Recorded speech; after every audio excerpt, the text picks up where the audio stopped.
It's 7:30. Good morning, I'm Ian Crouch with Hunter News. Convicted Wallsend Barley 9 member Renee Lawrence says the ringleaders of the drug trafficking syndicate don't deserve the death penalty. Andrew Chan and Mayuran Sukumaran are expected to face a firing squad sometime this weekend. Renee Lawrence's father Bob has told the Herald his daughter is extremely upset by their plight and believes their lives should be spared despite forcing her to become a drug courier. The federal member for Newcastle is being accused of hypocrisy in the wake of the 100 job losses at Jack shipyard. The company says its entire workforce of 600 is at risk unless it secures new defence contracts this year, prompting Sharon Claydon to accuse the Abbott government of turning its back on the shipbuilding industry. However, Patterson MP Bob Baldwin says the former Labor government cut the defence budget by $16 billion, putting future contracts at risk. Even if the Abbott government were to sign the paperwork tomorrow for new ships, the lead time in design, the lead time in procurement of the steelworks would still be a way off. This immediate problem that has occurred now has occurred because of Labor cuts and Labor inactivity.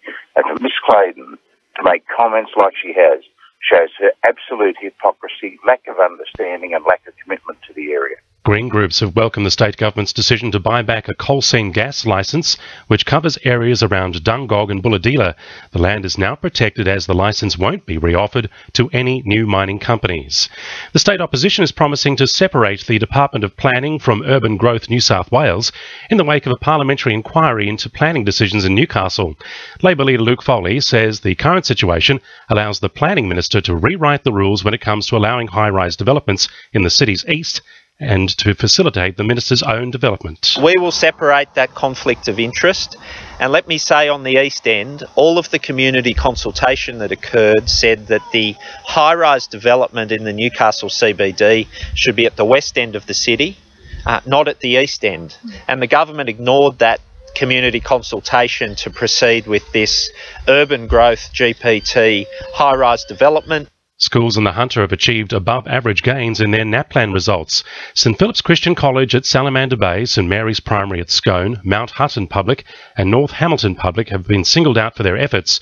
The My School website will be updated today with the latest NAPLAN results for every school. Environmental and lifestyle choices could soon be brought into the spotlight, with a new multiple sclerosis study from the Hunter Medical Research Institute hoping to find a connection between the two. A $220,000 grant has recently been awarded to the team of HMRI researchers, which look into finding out what makes people vulnerable to developing MS. Professor Jeanette Lechner-Scott says this new research will hopefully be able to treat some of the worst cases of MS. We have very effective treatment at the moment for the early stages of MS. What we don't have is treatment when the disease becomes progressive. And we want particularly to look at what these methylation changes are doing over time. And maybe these are the ones that causes progression. Now with sport, Annabelle Regan.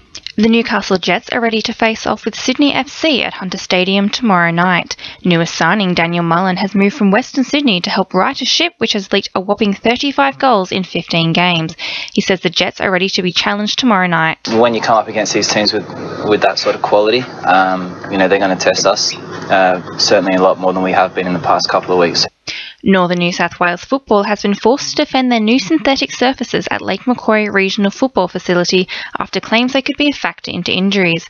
Given the two full-size synthetic pitches are foreign to most footballers in the region, news of a number of serious knee injuries has sparked debate about the risk of the artificial surfaces for players. And the number one sports ground could possibly no longer play host to the Sheffield Shield after Cricket New South Wales expressed dissatisfaction with Newcastle Council.